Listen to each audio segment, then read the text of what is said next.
What's up, guys?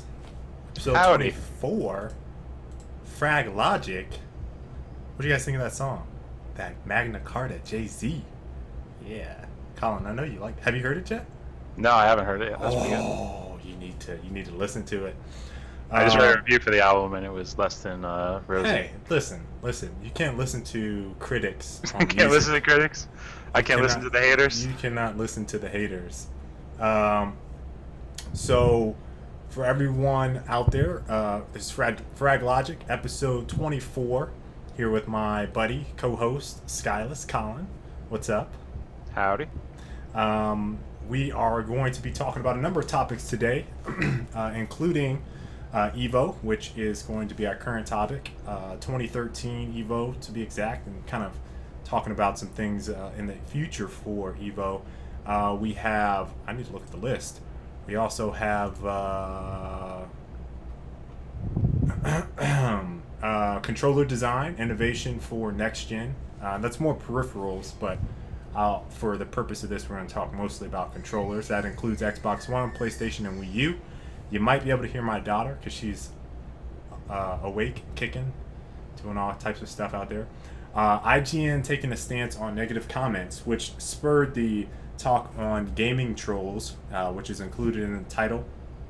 We also have some stuff on the Steam Summer Sale, which is going on right now, and some miscellaneous eSports stuff. So that's pretty much what the show is going to be about this week. Looks like we have no audio issues. I think I solved the issue, Colin. I think you were right. Screen region plus this seems to fix it. Of course I was right. Should have just listened to you all along. Yep. We wouldn't be in this predicament. So, let's talk a little bit about EVO. I'm going to say that this was probably my favorite EVO to watch. I've watched the last... What?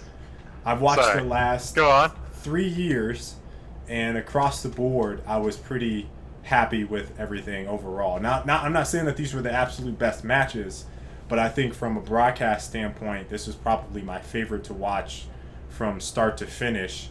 Because I watched Friday.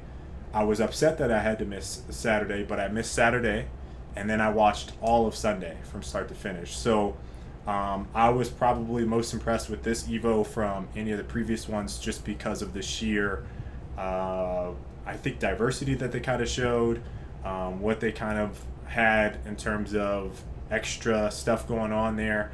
Not that it was that much different. I mean, I think they unveiled Dive Kick last year, and this year we got to see Killer Instinct, which we'll talk about. But I thought it was a really good event from start to finish. I didn't see too many issues with the production value. Now, commentators, on the other hand, I think we both kind of agree here, didn't really have a perfect showing for some of the commentators. Even on the production note, like, I don't know, this is super nitpicky. Like, I don't want to sound... I have a reputation of being negative on the show, so I don't want to sound like that. Like, it was good. Production was good, but it was annoying that the crowd wasn't really mic'd up that well. You couldn't really hear the crowd at all over the commentators blasting. And the game sound was pretty low, too, especially for, like, KOF, I believe. You couldn't hear anything for the most part. So, stuff like that was annoying. One cool thing is all the streams had the same graphic overlays and presentation, Yep. Which I thought was cool. But yeah, in the commentator front, it got a little boring on Sunday. I'm sorry. I was a bit bored for large stretches. Yeah. Granted, I watched for 12 hours, so I shouldn't be that upset. But, like, Marvel with Yipes and Magus was 10 times better than the rest for me. But I think yeah, and Wookie just said it. Yipes made that commentary. You know what? We talked about this. It was the tandem. Yipes is the color commentator, like, hilarious start to finish, and I think that's kind of what brought me into it. Like, he had a sense of swagger and humor about himself that would made that more appealing than some of the other ones. The only other commentating duo, whoever Mike Ross commentated with on day one, was Combo Fiend. Mike Ross and Combo Fiend were phenomenal together, and I honestly would have preferred Mike Ross and Combo Fiend for the finals on day 3 because I found Seth and Jay, can't think of his Jay Chinser? James Chen. Chin? Okay. I thought they were kind of boring and dry. But Mike and Combo Fiend, just the two of them bouncing off of each other, just made it a lot more entertaining to watch kind of what was going on. So They also didn't necessarily have the greatest matches. Like, Marvel by far had the best matches. Marvel had the best matches. Because of Jay Wong going Street Fighter had some pretty intense matches, mostly because Infiltration was building himself up, and not the same way that Jay Wong had, but I mean there was one really good comeback there where Balrog, PR Balrog had Infiltration down. So I mean the parallels there are pretty. That match was by far the best, but like the finals wasn't really. He got whooped. I mean, wasn't great. I mean, especially compared to last year. Like for me, last year was best EVO for me to watch. I think there was great matches. Production value was there. I think production value was actually more polished last year. Just as a whole, they went more for like a more mainstream eSports, I guess you could use, presentation. And this year they kind of went for. I feel like it was safe. Like it was a real safe presentation. There wasn't anything. Well, they had Nintendo America breathing down their necks. Nothing innovative or anything like that. Like they had Nintendo America breathing down their neck. They had to play it safe. And I mean, I don't know enough about Smash really to have been able to follow that and like find it super entertaining. I'm sure there was a bunch of stuff on there that I just wasn't picking up on. But for the most part, like that was kind of boring to watch too. Okay, so let's just start. All right, those are some general thoughts. I already see the chat kind of talking about what they like. From top down, we had King of Fighters first. I think that was first. That started they kicked it off. Day 3 finals. I'm not going to talk about the other stuff because really nothing matters up until day 3. I like watching KOF. Like it was. I watched it last year too, and it was also fun to watch. I like that format, like of keeping your health and going through the characters. Like, I like that fighting game format a lot. So it made like, oh man, I really need to get rid of this guy. It almost has the same type of appeal as Marvel, but Marvel has rotating, and it doesn't carry over round to round. So it's a little bit different there, but the health factor was definitely a part in how hype I was. But I don't know who was commentating that, but for whatever reason, I think my like adrenaline was the highest early in the morning watching King of Fighters because of how it was presented. The matches were really good. Yeah, the matches were really good. I was just really thoroughly I know impressed. nothing about the game, and I was really interested, and it was getting me hype. And then for me, Smash kind of took the hype down. Okay, here's I personally thought as viewer numbers went up. Viewer numbers went up. So let's first bring that in there before we say that it got boring, because you said that before we went on the show when we were kind of talking before it. And I personally thought that Smash was pretty good. I mean, I thought the matches. I was a little disappointed. I think in Mewtwo King's performance. He got blown up. He got blown up. I was expecting a little bit more from him. And he had like a really salty look on his face afterwards, and someone else did too. He always has a salty look on his face. He does. He does look like he has the salt face all the time. But yeah. I don't know. Maybe it was because Mango kind of rallied through and won it that made it more appealing to me. But his play versus Wobbles and how he was using Fox with the shield in particular, the whole like edge, I don't even know what to call it, but the edge of the map game that they have there with some of those characters, Ice Climbers with Wobbles and Fox, was just, and Peach. Who was using Peach? I can't remember who it was. Armada? I think it was Armada. Yeah. He would not go off the, like, you could not ring him out up until I think he faced Mango, and he was just destroying him. So I had fun watching Armada. I had fun watching Wobbles. You didn't like the Fox from Mango? It's just a blur to me. Like, it's just a blur. There were so many good plays that he had. He's just dashing in over and over and over. He had so many good plays with his. And like, I know there's more to it. Like, I know there's more. But really, it was just like. I was impressed. It's just and a blur. The viewership numbers for that were also very impressive to me. I don't think Yeah. without a question. I mean, I was expecting the viewer numbers to go down, or I was expecting it just to climb throughout the entire day, but actually that was the peak up until Smash, I believe. Smash. Well, Marvel hit 140, I think, so it was slightly higher. Exactly. And then it kind of stayed around the same level throughout until the finish.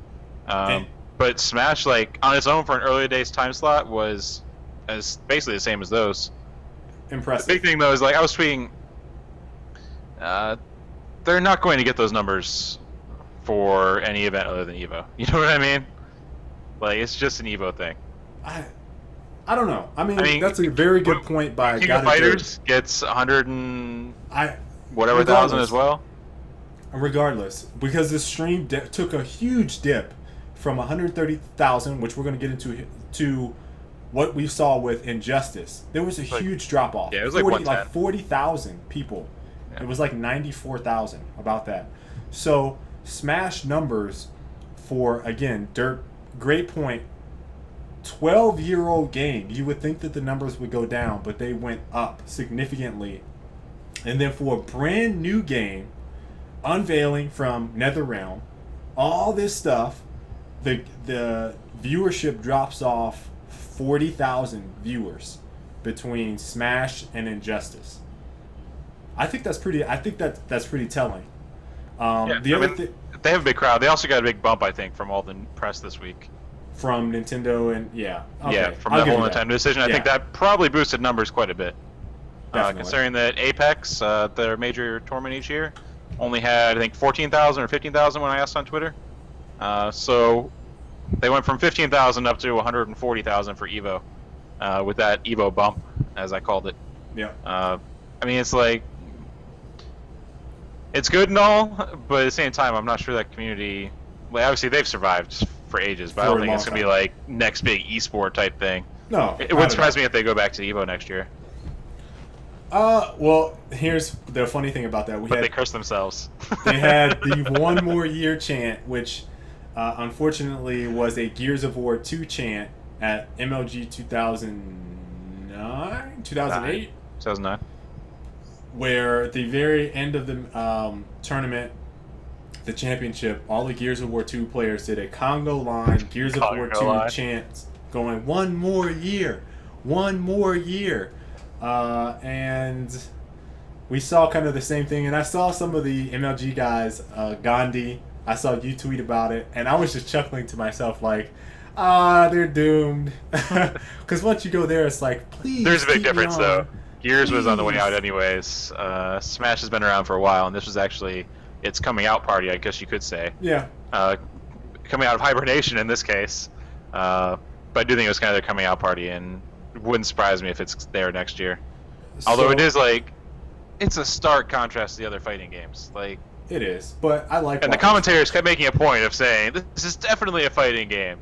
Yeah, they kept saying, "Oh man, this is definitely like people need to show us respect," and like there's no way. Yeah, there was a lot of that going on. James was casting that too, right? I think he was. Yeah, he was. And I don't even think he knew the game, from what I could tell. It seemed like he knew as much about the game as I did. And I mean, I know a little, but it didn't seem like he knew what he was talking about. I don't know about that. Like all of his stuff was like, he's kicking him off the ledge. It was Jay Chen. Oh, he got back in. He got back in the map. Yeah, it was a Jay Chen and he's going, ooh. Like, it was hard to watch. The other guy clearly knew what he was talking about. Yeah, I don't know that it was a black dude. I don't know who it was, but it was Jay Chen who kept doing exactly what you were saying. It was really annoying. Yeah, the whole time. He would keep making missed calls on like when characters would go out, what was going on, and then the other guy would reel him back in like no, he doesn't have enough damage yet. No, this is what happened.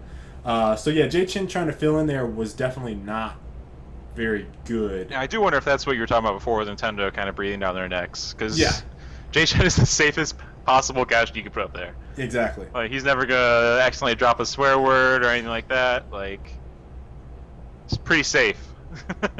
Prague. Okay. Yeah, it's they didn't cut to the commentators enough for me to say like remember names.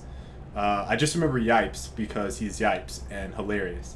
And obviously day one, Mike Ross and Combo Fiend. The other interesting story with Smash is players. They kind of talked about this during the stream. The commentators did, like which players were contemplating retirement, whether or not they were going to come out of retirement, and the whole notion of retirement in gaming. This is like a separate topic altogether. I'm sorry you guys can hear my daughter right now, but this is a separate topic altogether with, I think, gaming and retiring as a gamer. Obviously, there's a lot of time that goes in terms of hours played and trying to maximize your time. But I honestly feel like it's an absolute joke to say, I'm retiring as a gamer. What? And I don't know how you feel about it. Like, we kind of loosely had these discussions, kind of like laughing and chuckling. Like, I'm getting kind of old. Like, I'm 27, right? Yeah, ancient. I'm getting old in terms of gaming years, but I can't honestly say, like, I don't feel like my skills as a gamer are depleting to the point where I would be like, oh, God, I have arthritis in both my hands. I can't move them. I need to retire. God. We're also not sitting on that 401k. Right. MLG. What? So, I don't know. I can't honestly say that I would ever be like, oh, I'm retiring. But, you know, if there's a game that comes along that makes us interested in playing it, like, why not? You know what I mean? So that whole storyline of them saying, well, Mewtwo King, this is probably his last event, or there was a couple other players like, this is his last event, probably going to retire after this. It's like, what? Okay, maybe you can go to another fighting game, but you're just done playing competitively? Okay.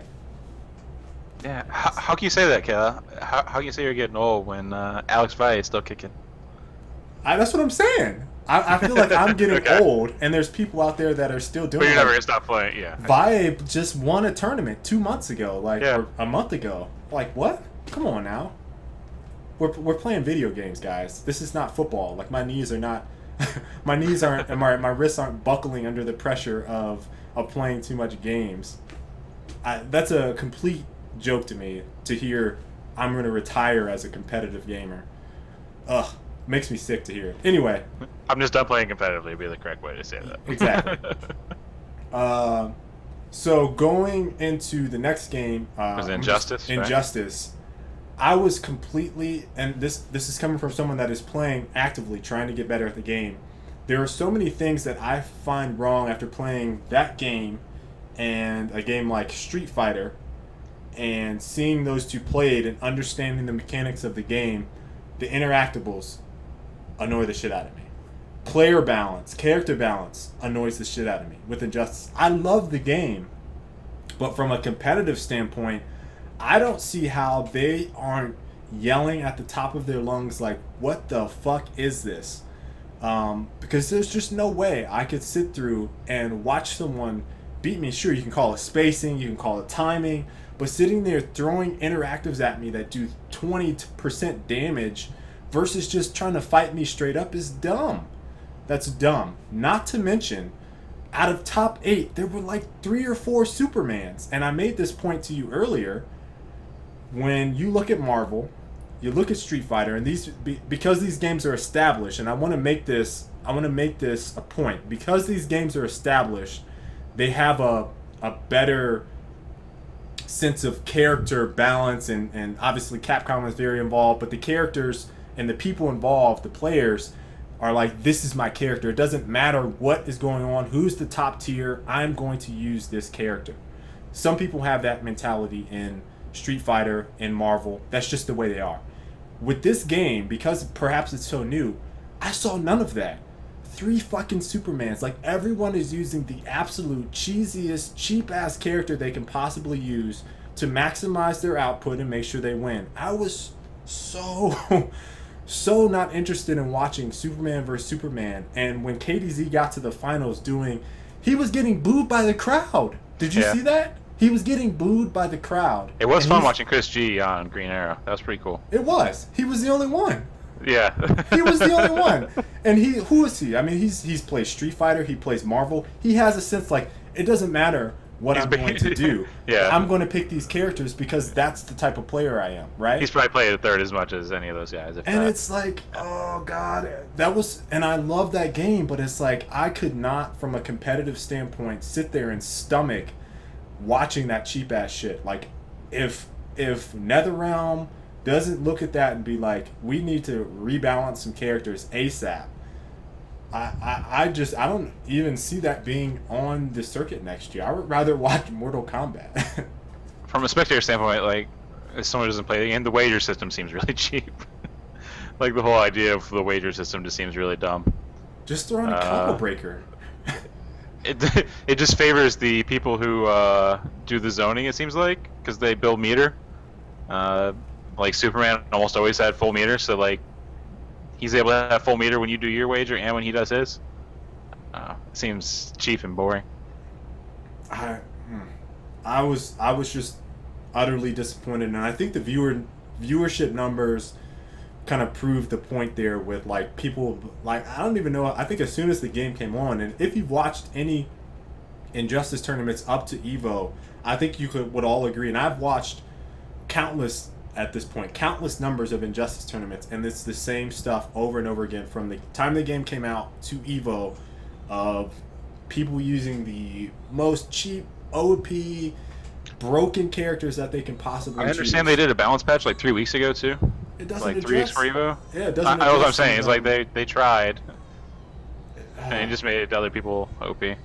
It was just hard to watch. Now, commentating for that, I'm gonna let you touch on that one because we didn't even mention them. I think it was Tom Brady and man, who else was commentating that? I don't know who it was, but I like Tom Brady commentating sometimes. But I told you before this started that there was an event that I watched where a player was up and Tom Brady is commentating, and instead of saying, like, this is what he needs to do, this is what he needs to do, and kind of explaining what he was doing wrong and saying, you know, this XYZ, they need to do this. Ultra Yeah, David. it was Ultra David. Okay.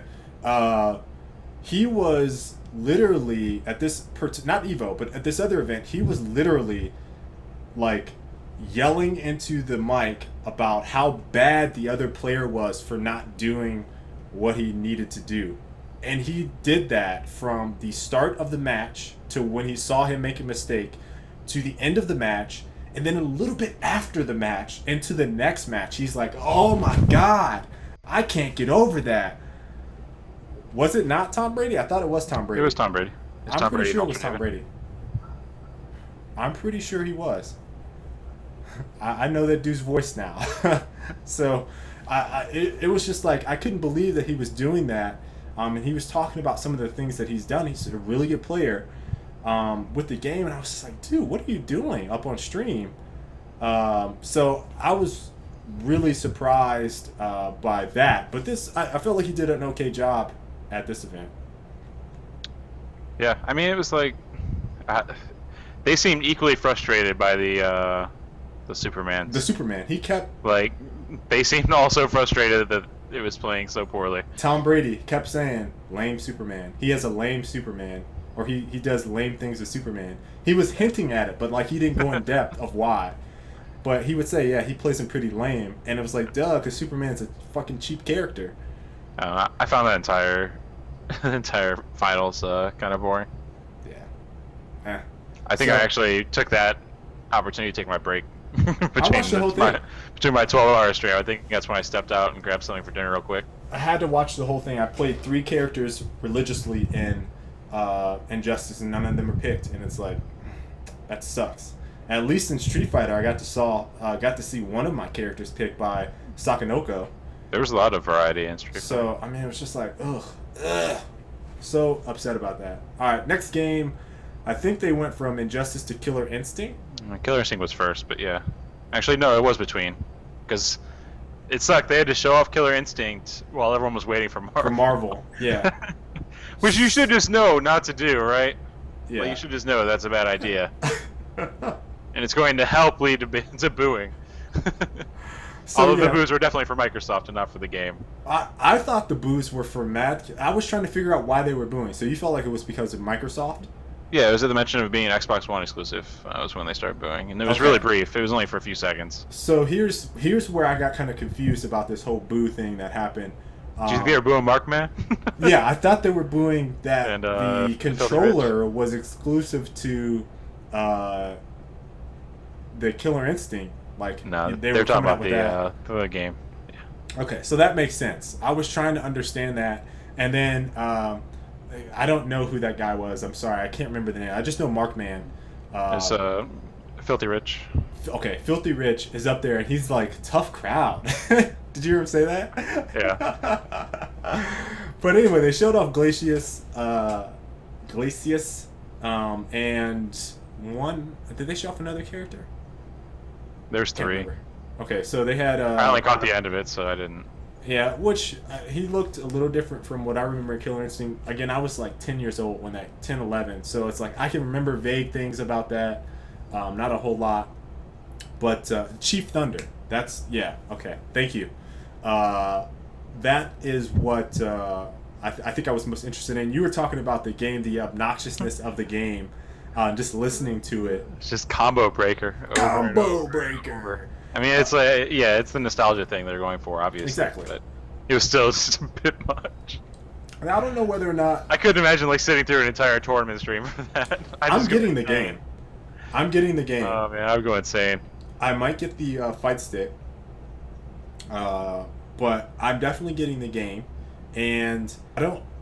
It's hard to tell what they're trying to make the game play like, but I'm definitely interested to see how people receive it, based off of like trying to incorporate what people remember, because that's always a bad thing when you try to incorporate what people remember with a new game, because there's always going to be people that get pissed off. So yeah, Zap, that stick does look sick. I don't know. That's gonna be like a plus that game. Okay, the game is free to play. I don't know if I'm gonna spend any money on the game, but the console, the stick, a couple other games. I'm looking at like $800 for just the Xbox One if I get that stick. I don't know. I haven't decided yet. So you got anything else with Killer Instinct? I thought the matches were cool. Oh, one thing I do want to mention is that when what's his name again? Filthy Rich. Filthy Rich got on stage. He played a guy that had won 70 games straight. Did you hear Markman say that? Like, some of the guys were like, he won 50 or 70 games straight. He was whooping people's ass. Filthy Rich got on there, played this dude, and beat the shit out of him. Like, it wasn't close. And I was just like, oh, like he destroyed him. So that probably and he was should, because he was a competitive player that worked on the game. Yeah, he should. But I was just like, dang. Yeah, he tore through that dude. Yeah, he beat him so bad, and I was just like, wow. So yeah, that was the last thing I wanted to mention with that. It was kind of like a hold my beer moment, because he's like, he did the dude for free. Hold on one second, head over there real quick. Hold my beer. You know, like. yeah. Oh man, I was dying laughing when that came up, but really funny. Again, I am excited to play Killer Instinct. Really, I'm gonna just keep an open mind about it. I can't remember a whole lot from the first game. The funny thing, I'll tell you guys a little brief story before we head into the next game. I used to play this game, Killer Instinct, against my cousin, who always played games with me. We played stuff like Madden. We played Teenage Mutant Ninja Turtles. We played all types of stuff together. And so he was really, really good at Killer Instinct.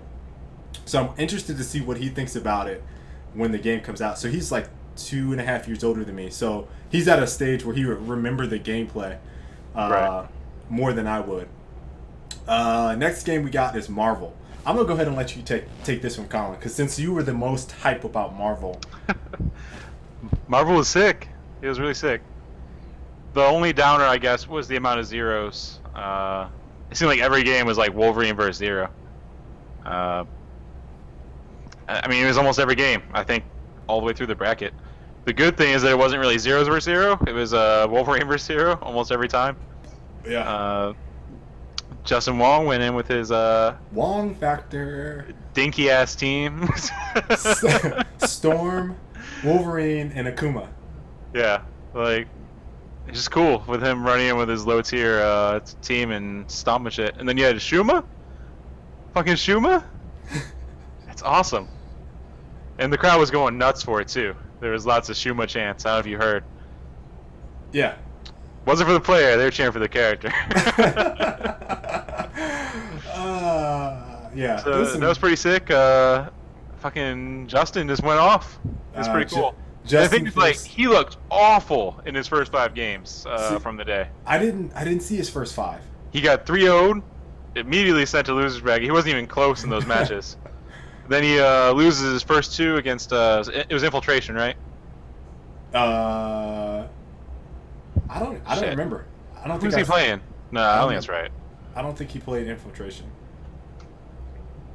Ah, fuck. I gotta look it up. It's gonna bother me. So yeah, he played his first 2 games, looked horrendous. Yeah, it was Chris G, sorry. Yeah, I thought it was... someone said in the chat. Yeah. I don't know why I got Infiltration out of nowhere. But yeah, he was playing Chris G. Looked awful the first 2 games. Awful for the first half of the 3rd game. Scrapes together a win. And then goes off for the rest of the tournament. And even his wins, they weren't easy wins. They were tough wins. They were. Like every single game was tough. Every game you're like, that's like every single. There was a few times where he just magically stayed alive as Storm, right? There's a few times where he just magically stayed alive as Storm. So the only downer I guess from the entire event was that he didn't win. That he didn't win. And he was a... But you know what? They can't always win. Colin, did you see how close he was? Yeah, he should have had it. With the Storm, he was like a pixel away from hitting that combo and then continuing on to get rid of that 0 and win the match. But because he missed that, who did he play? Oh, shit. I forgot who won. Flocka. Flocka. First win for Flocka. Yeah. Outstanding to him. But because he missed that, Flocka just absolutely annihilated him afterwards. He got the 0 out, came back in, and whooped him. Like, I was like, no! And, like, when he dropped it, like, I can't remember what time it was, but I'm in here like, okay, he's in the combo. I'm like, okay, I see him miss. I'm like, no! And then he just gets destroyed, and I'm like, oh... But that's really match, for me. It was like I wanted him to win, just I wanted to see 0 lose at that point. 0 just stupid. Every match was for Justin was so intense. I think that's why the numbers skyrocketed. Oh yeah, it was sick. Because it was like everyone on Twitter's like Justin Wong, Jay Wong's going nuts, Jay Wong, and that's when you saw the numbers shoot up. But that was by far the best match of EVO. Or best sequence of matches of EVO were from Justin Wong. That absolutely made the event. I agree 100%. Yep. I mean, he knocked out what? It was knocked out Chris G and then Cloud and then Angelic. Yeah. Like he was Filipino champ lost in there too. Yeah. On a tear. I think that was surprising to see Filipino champ lose that. I was really surprised to see him. I was glad to see him lose too because of fucking Phoenix. That character's the lame as shit. Listen, I thought he had what it took to at least take it all the way, but I think he was one of the favorites going in. Yeah, someone said he's getting cocky. Yeah, probably. I thought Marvel was sick. It was by far the most fun to watch because the matches were good, the commentators were good. The game itself was always fun to watch for me, even though I can't quite follow everything that's going on. I've watched enough that I can pick up kind of what's going on with the assists and the setups and the characters and. Might not know the finer details, but I can keep up. Yeah. It's always fun to watch. Zap, I actually like Filipino champ. I don't have no problems with him. I like him personally as a player. I really do. So, but he plays gay shit. Listen, there was other people doing worse stuff than he was. So let's not go there. I don't know. I don't think it gets much worse than Phoenix, to be honest. No. All right, last game. Let's hurry up and wrap this up because we got some other stuff I really want to hit. Yeah. Street Fighter 4. The real story here, I think, is probably PR Balrog more than... It's always going to be the one American left. The one American is definitely... Because he was so close. Yeah. I definitely think that he, like, I don't want to say I don't dislike him, but maybe I don't like the characters that he chooses. Like he always picks he yeah. picked He Balrog, picks low tier and he then picked like someone else. just makes it work. But once he Balrog's got pretty boring to watch sometimes. yeah, once he got up to he picked someone else during the tournament, and he ended up losing. And then he switched to Fei Long. Fei Long, yeah. And his Fei Long, like he didn't, I don't know. Fei Long is top tier, hands down, top tier character, and he just wasn't executing. Once he went back to Balrog, then it was like, okay, I feel like watching this again. He was hitting those headbutts. He was doing some crazy stuff. Crazy. That's pretty cool. And they were commenting on this. He was doing focus.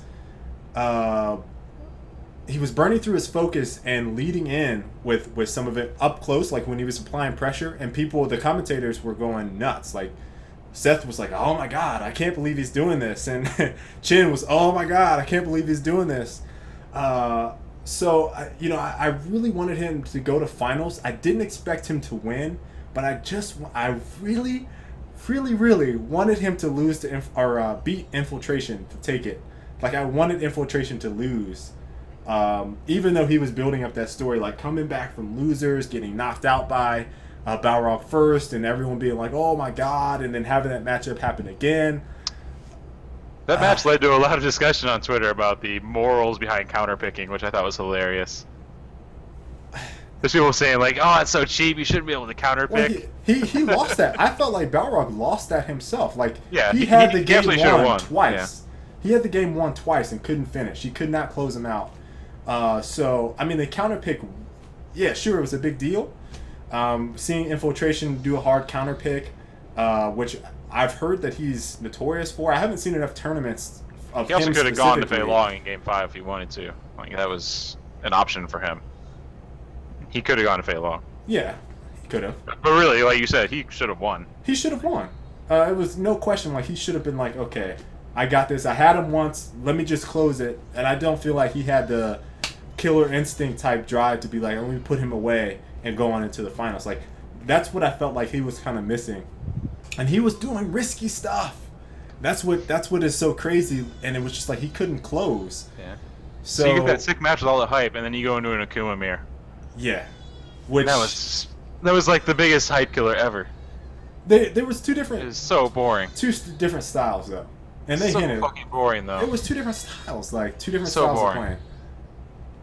I don't know. I like Takedo. I was personally cheering for Sakanoko more than any of the other players because he has a 3-character rotation. He has Ibuki, which I think he's using. Oh man.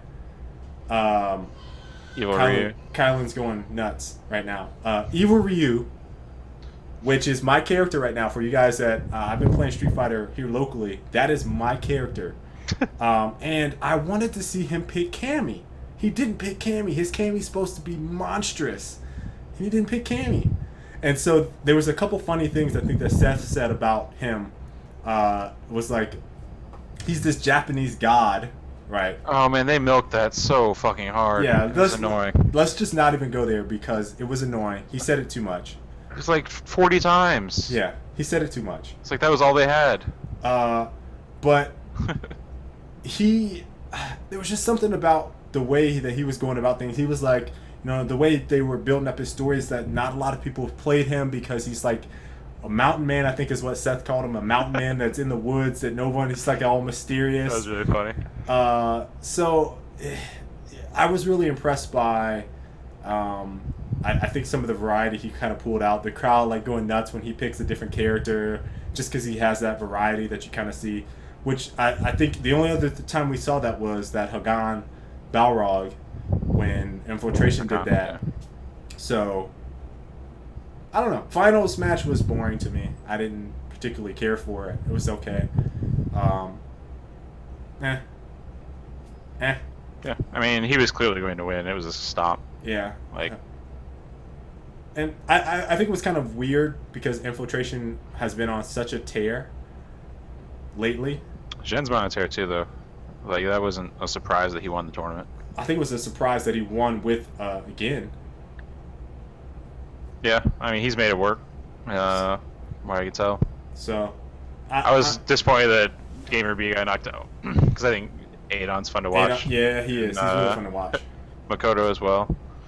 They both lost really quick, and Daigo just. Was it a surprise though that with a Daigo? whimper. I didn't think it was a surprise.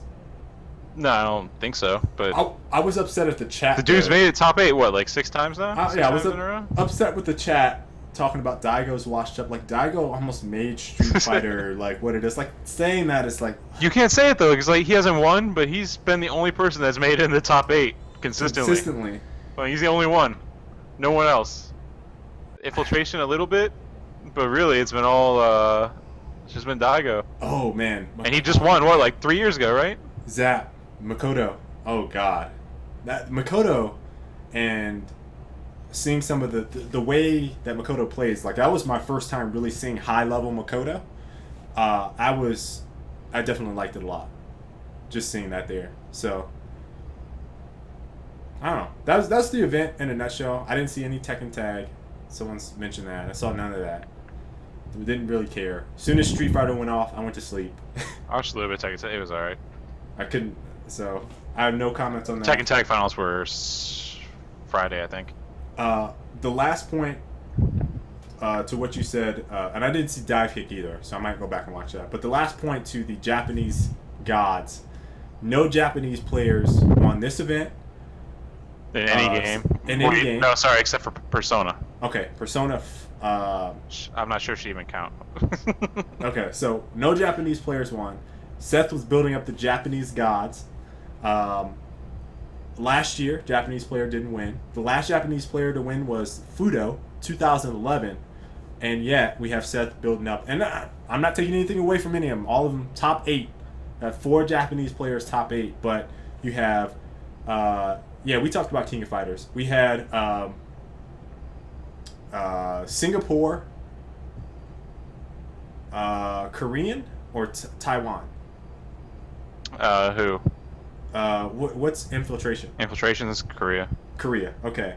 And you're thinking of Gamer B is Taiwan. Okay, Gamer B's Taiwan, and he got 7th, 5th, 6th, or 7th, or maybe 8th. You got last, 7th, yeah.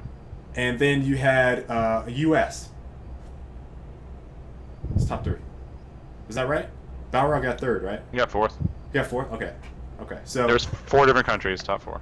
4 different countries, top 4. 1 Japanese. So that's a pretty good even distribution across the board, I think, despite the gods of the Japanese scene. They said they had 64 countries in attendance, I think. Very impressive. That's really freaking crazy. Like, very impressive. You think WCG was? It's probably close to that, if not more. But hands down, the Premier League. Especially to have them all in one game. I don't think even WCG had them all playing like the same games. You know? Yeah. Or it's the same genre. You know what I mean? Yeah. So, all right, we went 45 minutes talking EVO. It was like a lot of streaming. There was a lot of stuff going on. I'm expecting you to watch International, and we can do it again. It's done as a tournament. Peripheral innovation. Next gen. This is the next topic. I kind of thought about doing a personal commentary about this on my channel, but I wanted to obviously get Colin's thoughts. I want to hear some thoughts about you, or from the chat rather, about this in particular. But innovation, next gen for peripherals, mainly controllers. Do you think there's room to grow, room for improvement? Personally, I think that the Xbox, not the Xbox controller, but from third parties, it's about as far as it can go. With Scuff, with Razer, with Mad Catz, they're taking it to the limit in terms of innovation. Mad Catz, maybe you could kind of go back and say, yeah, they're doing that same thing with PlayStation. PlayStation is looking terrible, in my opinion, for innovating on their controller. And basically what we're seeing with like Mad Catz is them saying, we know that the controller is shitty. Let me make it so that you can make your controller like an Xbox controller. That's what we see on current generation. So I think the most room for growth is probably PlayStation versus Xbox. What do you think overall in terms of controllers? Before we hit anything else. Mm.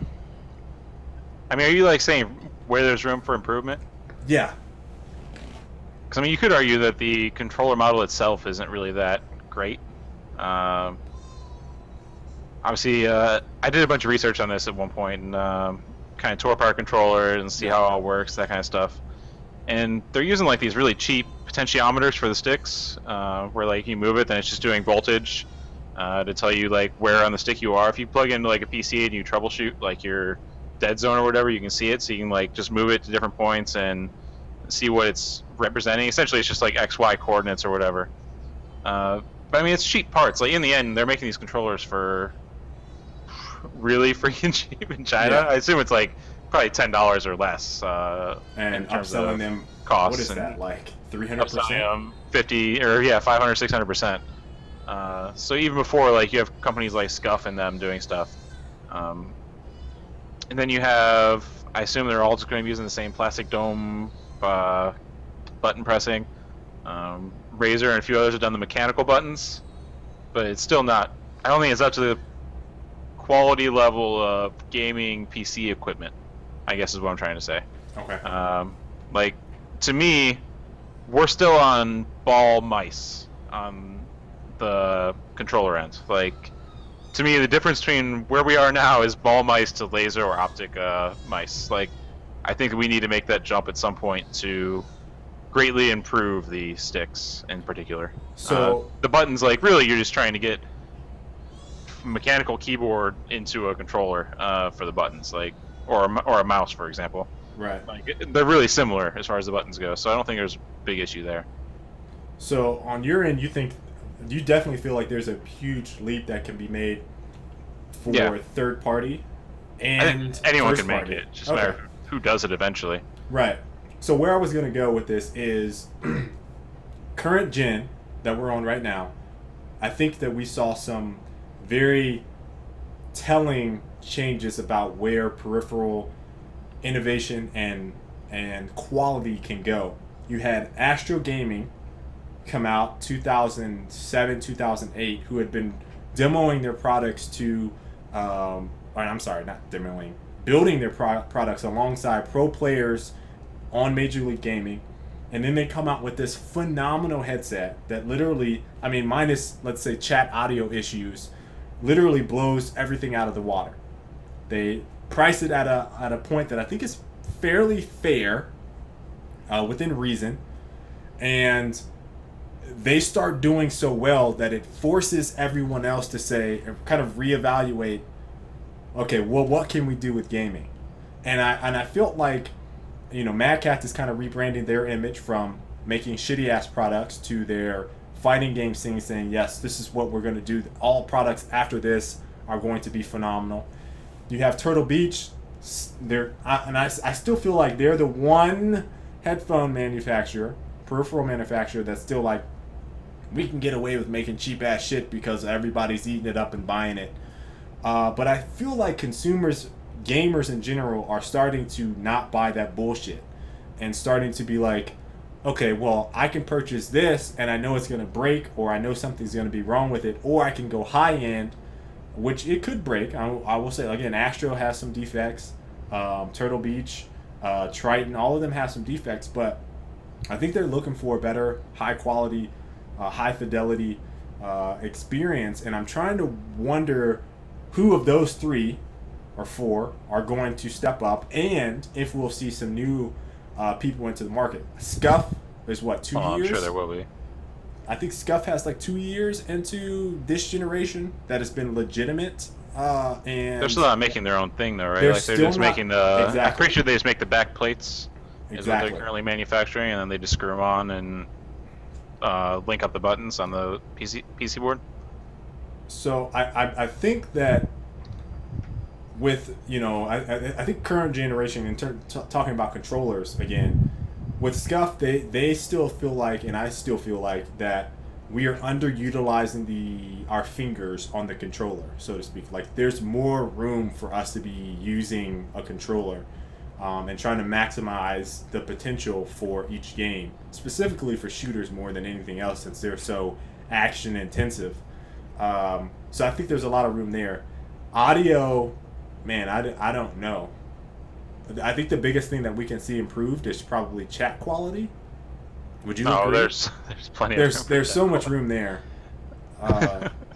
And we kind of talked about this. That was my biggest issue with all of last gen was the mic situation was awful on Xbox. Awful. Terrible. And even, I guess it's just as bad on PlayStation, where you need a Bluetooth mic. So, I'm trying to figure out. I mean, we might see some more touch sensitive or camera specific, maybe peripherals that also come out like in conjunction with Kinect. I'm not sold on any of those. I don't know if there's going to be someone that is just going to blow us away, like let's say with the when we came out with the fitness pad. Remember that thing? It was like a hot crave for a while, and then it kind of died out. So I'm hoping that we see some improvements maybe on that end, because to me, motion and touch gaming are just kind of not where they could be. And then you have stuff like the Oculus Rift. I'll go ahead and throw that in there. Peripherals being made for that. I mean, we are really on a... There's a lot of crazy, like, high-tech stuff that can come out. Yeah, like, I mean, it could be seriously groundbreaking in terms of what we see in the next 5 years.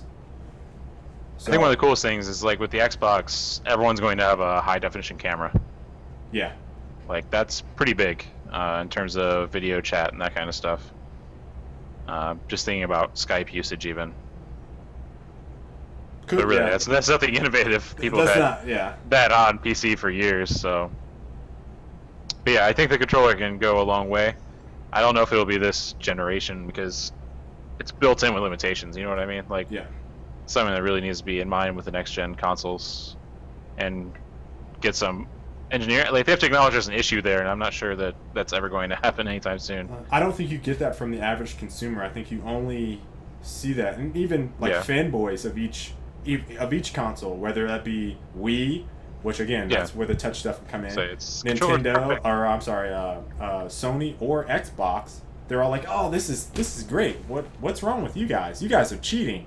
You guys need cheats." It's like, dude, no, we're not trying to cheat, dude. We're trying to make a better product. Like, big thing though is like this shit. Accessibility. Like, you see someone who's never touched a controller in their life sit down with an Xbox controller or a PlayStation controller, and they're intimidated as hell. You know what I mean? Yeah.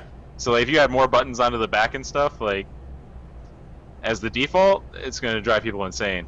Especially when you can't see them all. Like, usually the first thing they do is it's like, all right, push the X button, and it's like, okay. Oh, I see that. Yeah. Hit it, and then they'll look back up and see what happened. And see what the next button to push is, and then if it's like one of the triggers, they have no idea what to do. Yeah. And then you double that when you have like moving around and looking around with different sticks. What is so funny about that story is like we saw that all the time at eBash. Oh yeah. Oh yeah. Oh man, that is so true.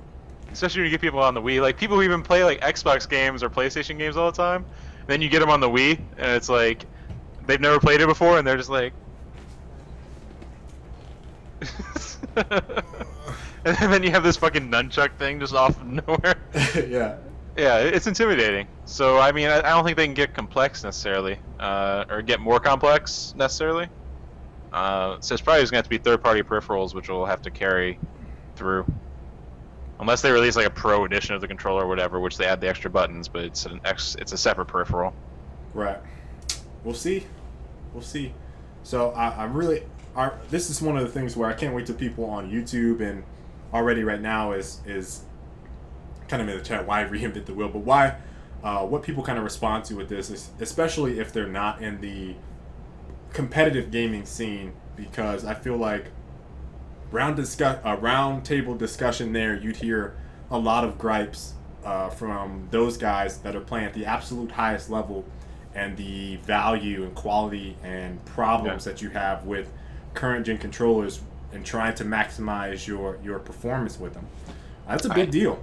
I've had to explain slow turn a few times at work to people, and the one time I explained it, and the guy's like, yeah, whatever. And then like a couple months later, he's like, I figured out why it felt like I couldn't turn. It's the thing you're talking about. The controller's broken. I plugged it into my PC, and I was moving it around, and it doesn't get all the way up all the way on that side. Yeah. It's like, yep.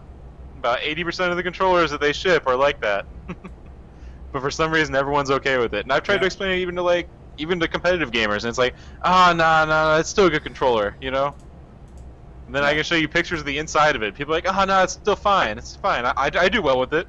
You know what I mean? Right. Like, that's always the next line is, well, I do fine with it. I get plenty of kills, you know? Yeah. All right. So, really interested to see how this kind of takes off. Kind of put it out there as a question for everyone. But got to move on. Trying to keep this relatively short. We have trolls and gaming. So there's an interesting article. I'll go ahead and put this on. This is such a joke. Yeah. I hadn't seen this. And then I looked at it. Then I just clicked on a few articles just out of curiosity. Here's IGN talking about moderating their comment section because the community that they have is toxic. Has just been toxic.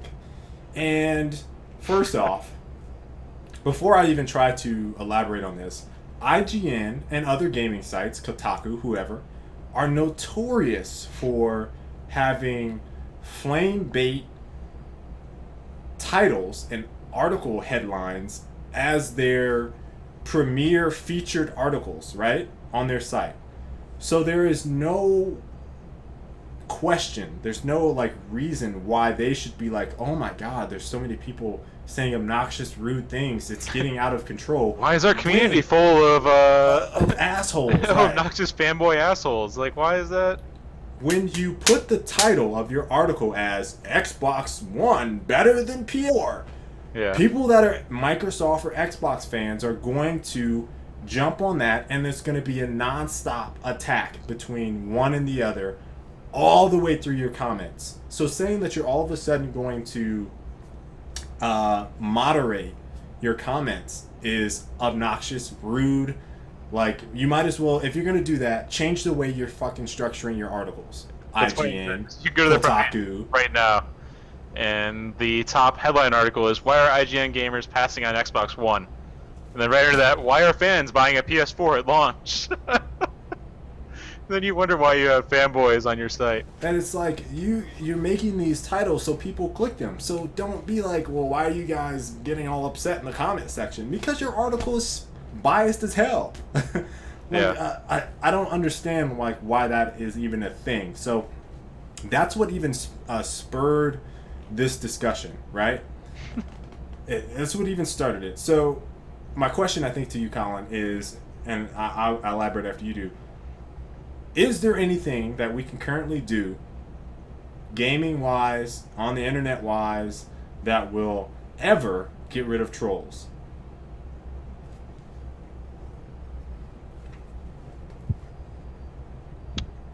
Probably not. Although, I will add that linking people's real names to their accounts is something which has been tossed around a bit in a few different places. And I think that has more potential than any other solution. So, with that being said, certainly more than moderation. What do you think about the gaming Facebook pages and seeing fans respond to certain games and their comments on those games? Because I don't think that works. No, it's always the negative. I mean, the big thing is that it's a drop in the bucket, right? Like, if there's 1,000 replies onto a post, then you have a negative one that's kind of asshole-ish, and it's in a bucket with 900 other asshole-ish comments. Like, it doesn't matter, right? Like, it doesn't matter that your name's attached to it.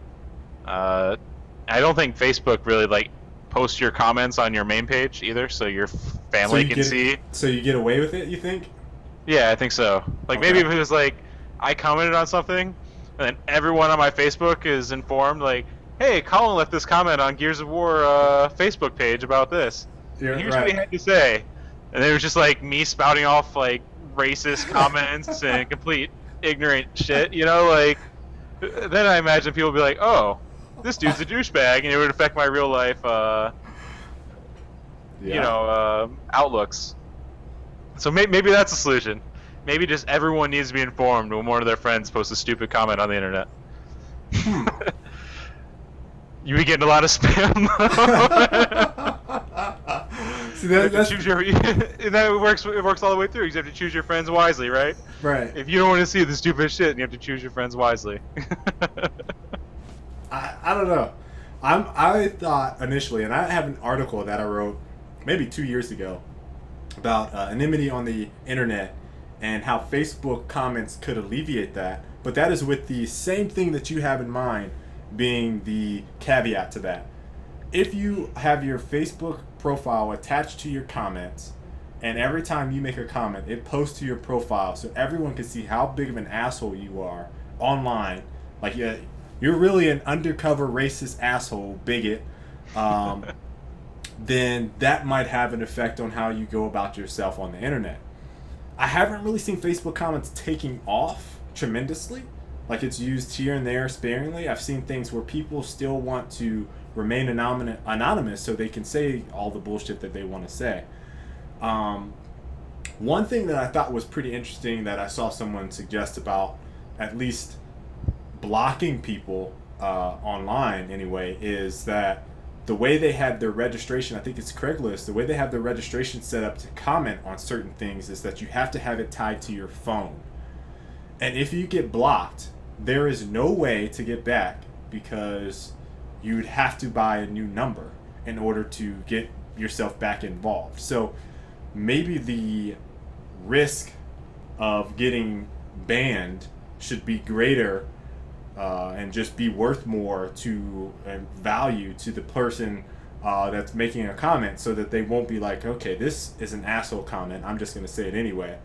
But yeah, it's a fine line with freedom of speech and being able to at least like speak up against whatever it is. You know what I mean? Like, I agree. if I get banned on the Gears forums because I say that their game is shit and then I list the reasons why it's shit. I'm sorry, just an example. Why don't you choose a different game? Why did it say Gears? Why'd you go there? just this is why. Just this is why, Colin. There are trolls on the internet. This is why.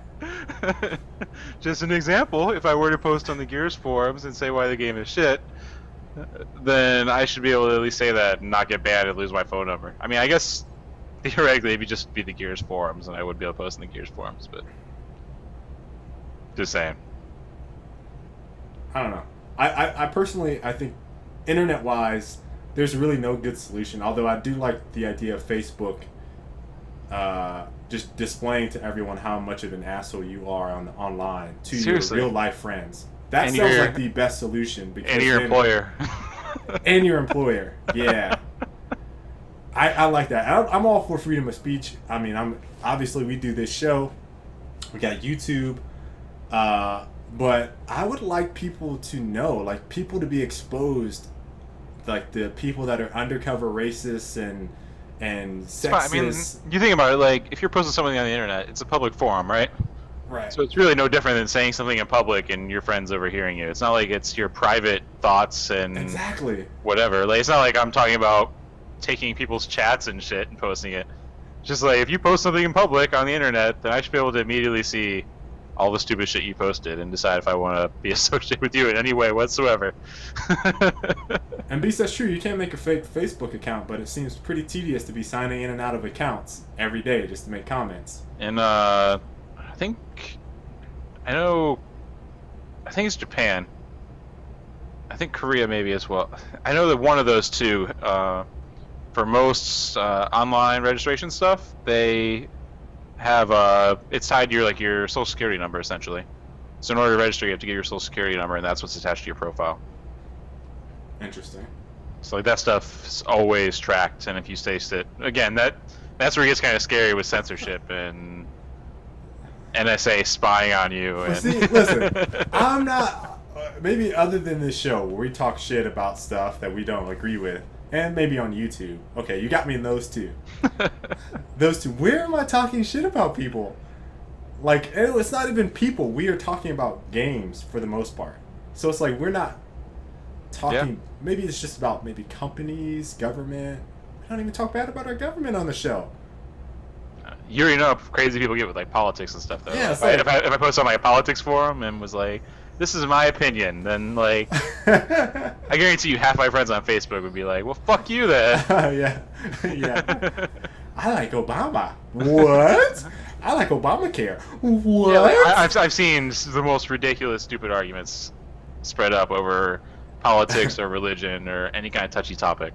Listen. So imagine having that always public. Like, I can see how there's issues. Father Rusher says developers are people. I agree, but if you make a shitty ass product and expect me to buy it, I'm gonna let you know either not to buy it or that the product is shitty, and I'm gonna tell you why. So yeah. Anyway, I'm gonna move on. You get Colin? Yeah. Hold on, I didn't touch on gaming real quick. So with gaming, I think that this is kind of what we've been talking about on the loadout side and at Edge of Reality is isolating people that are trolls in games so that one, they're muted. They don't know that they're muted, but no one's responding to them. So that type of feature being introduced, like this guy gets so many votes, you review this guy's account, then he gets globally. So you're getting into this. This is an entire topic on its own. We could talk almost an entire. I know. That's why League of Legends actually did some cool stuff, and there's some nice articles about player behaviors, what they call it. Yeah. And they have a whole team dedicated to that. So like we could definitely go quite a bit on that to a point where I'd almost like to not touch on it right now. I just got to mention one more thing. The other thing is the island, which was mentioned on the Xbox thing that I can't even remember. The reputation system on Xbox One is supposed to, over time, start grouping assholes with assholes. Yeah, and it throws you all on an island like Jet Li in The One. You have to fight for the top of the hill. Did you have to mention that? Oh, the assholes have to fight for the top of the hill. Have you guys seen The One? The very end of the movie? I'm sure like maybe maybe Jet Li is like fighting got that reference. And it's like let the bodies hit the floor. That movie was so 90s. That's so good. Oh man. So the Xbox One reputation system is awful currently because a lot of the very good players that might get into a game and whoop on people, they get voted poorly. You and I are victim to that. And I'm really kind of curious how this new system that's supposed to go in will work with grouping people together. So I'm going to just leave that kind of open-ended. We will talk about this again maybe next week. We're supposed to have Dave Lang on from Iron Galaxy next week. You already talked to him? Yeah, I talked to him. He's supposed Nice. to be guaranteed on the show. Last two things. These should both be pretty quick. I'm going to go ahead and... Because the other one is going to be with games that we're currently playing. Miscellaneous eSports stuff. Riot convinced the U.S. government to recognize League of Legends pro players, and League of Legends itself as a pro sport in order to get visas for international players. What does this mean for the future of esports? It's a cool first step. I don't really think it's going to be like a huge deal because really they're work visas, I believe, right? I think so. They're looking at them as work visas, yes. I believe that's for the long-term stays, if I understand right. Like that's when you're staying for 6 months to a year with the purpose of earning an income, like is how that would be defined. So it doesn't really affect the majority of stuff. Like most leagues aren't set up that way currently, where you're playing for a full season. It is a nice first step though, and it's MLG. nice. No. They play for a full season. Yeah, but you wouldn't be practicing in the U.S. that entire time. You don't have to fly out once every. Some people might. Maybe. It's not very many. Some people might. I'm just throwing it out there. That is a league that is structured in the sense that has very specific ways that they do it, and it's year round. So. Like what? There's like 4 months between events currently. Yeah. Just saying. Like it's way different than having daily events. Is what I'm getting at. What happens? Which League of Legends has. What they happens? play matches 4 days out of the week, I think. Yeah. That sounds right. What happens in 10 years when that game isn't popular? Okay. Yeah. Yeah, we're about to be done. Always gonna be popular. Okay. All right. League of Legends never gonna die. No, what 10 years from now, that game might not be popular. Yeah, I mean it's foundation, right? Like that's what I was getting at. Is that it's long term, more so than for the big picture. It's long term. Yeah. So So I mean it's cool. I think that in order for it to be like a big thing, it's eventually going to have to go through higher channels than the US immigration government? torrent. Well, that's the thing. It was a division. They lobbied the specific department that does it. So it's not okay. like there was any legal precedence. It's just that department says, okay, this counts for now. Okay.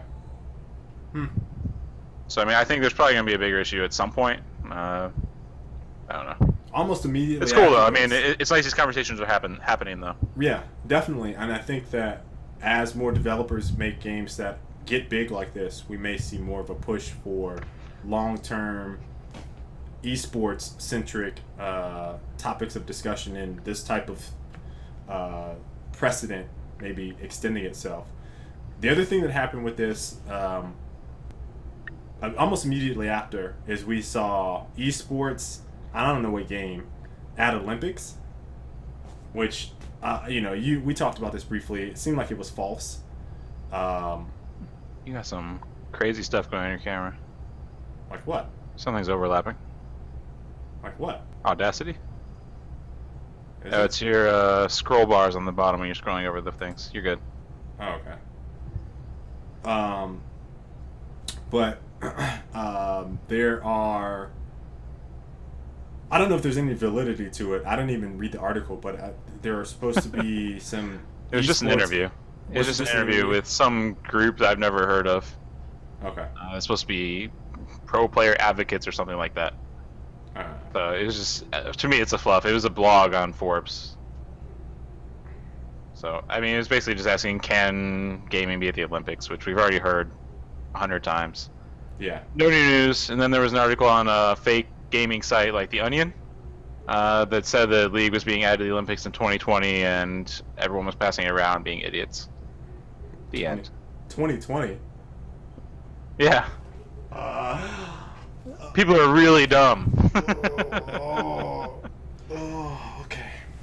Yeah, Alright. I mean, it's been argued a bunch for the gaming at the Olympics, and it's not going to happen anytime soon.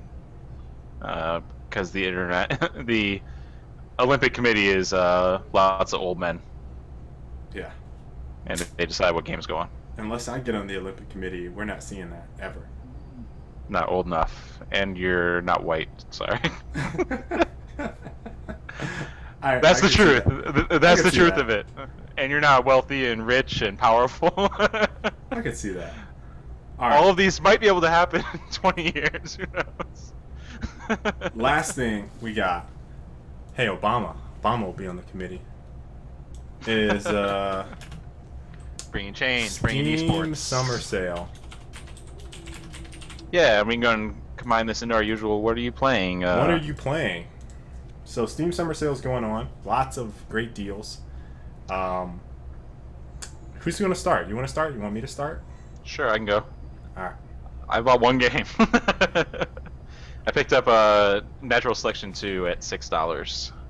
I'd actually almost bought it during the last sale when it was like, I think it was $15 or $10. And then I held off. I was like, nah, I can pick that up later for less. And then this time it popped up, and I was like, okay, I'll pull the trigger now. And I played for a day yesterday. It was funny because everyone's super newbie because the game was on sale. So like 80% of the servers have they keep your name green, and it says rookie next to it when you're new to the game. Right. For your first, I think, 10 matches. So like 80% of the servers like that. And the way the game is set up, you need a commander that knows what the fuck he's doing, or else the game's just horrendous. So it's kind of like hit and miss, as if someone that knows what they're doing hops in the seat or not to be a commander. Ugh. But it seemed pretty fun. I'm gonna play it a bit more probably over the weekend. But that's it. I held off buying Spec Ops, held off buying Half-Life, which I haven't played. I know everyone's gonna be shaming me in the comments. Held off buying Call of Juarez, which you recommended. Yep. Fun game, man. I think the price is a bit too high for me for what I would want. Fun game. It was like $8. I need to be like $6. Oh, it's too high at $8. Oh god. All right, so mine, real quick. I got Scribblenauts Unlimited, $4.99. Hotline Miami, $2.49. Star Drive, which was my biggest purchase, I think it was $10.41. Whoa. Yeah, Just Cause was like $2.90. Just Cause 2, I'm sorry, was like $2.99. I passed on that too. I was considering it. Yeah, you should have got it. And No, I'll never touch it. Terraria, or Terraria. Oh, you haven't played that yet? Okay. I haven't played that yet, which had a very good deal. So those are the ones that I purchased. There are also some ones that I've been eyeballing. The Tomb Raider one, I was really looking at that like, I should get it. I ended up not getting Tomb Raider. I was going to purchase it after I played it at PAX Prime last year, but for whatever reason I kind of held off, and I just still haven't committed to it. So those are my games. There's probably about like 3 dozen games I feel like would be worth the money. It's just a matter of I will never touch this. Honestly, I think all the ones that I bought I'm going to play at some point. I've already played Scribblenauts Unlimited. I put an hour into that already, having a blast. Hotline Miami I started, but I wanted to play Scribblenauts more, so I ended up putting that down. I'm going to play Terraria.